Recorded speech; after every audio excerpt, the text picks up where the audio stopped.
என்பவரின் தற்போதைய வயது 16. அவள் தனது தம்பியின் வயதை விட 4 மடங்கு பெரியவள். ஓகேவா? ஸோ ப்ரெசன்ட் ஏஜ் வந்து மேரிக்கு வந்து 16னா அவங்க பிரதருக்கு வந்து எவ்வளோ, அதாவது இவங்க எக்ஸ் இருந்தாங்கன்னா இவர் 4x இருக்கா. இப்போ 4xங்கிறது 16 அப்படின்னா எக்ஸ் எவ்வளோ 4. அப்போ அவளோட தம்பிக்கு 4 வயசு. இப்போ ப்ரெசண்ட்டாக 4 வயசு தம்பி இருக்கா, இவளுக்கு வயசு 16. ஆனால் அவள் தனது தம்பியின் வயதை விட 2 மடங்கு பெரியவளாக இருக்கும் பொழுது மேரியின் வயது என்ன? ஸோ அப்போ அவளோட பிரதர் வந்து எக்ஸாக இருக்கும்போது இவளோட வயது வந்து 2xாக இருக்கணும். அப்படி இருக்கும்போது இந்த 2xோட வேல்யூ மேரியோட ஏஜ் என்ன அப்படின்னு கேட்டிருக்காங்க.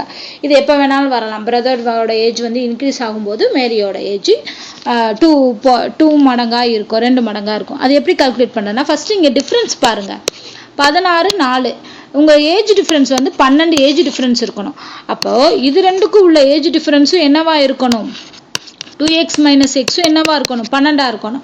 இப்போ எக்ஸோட வேல்யூ என்னது? 12. ஓகேவா?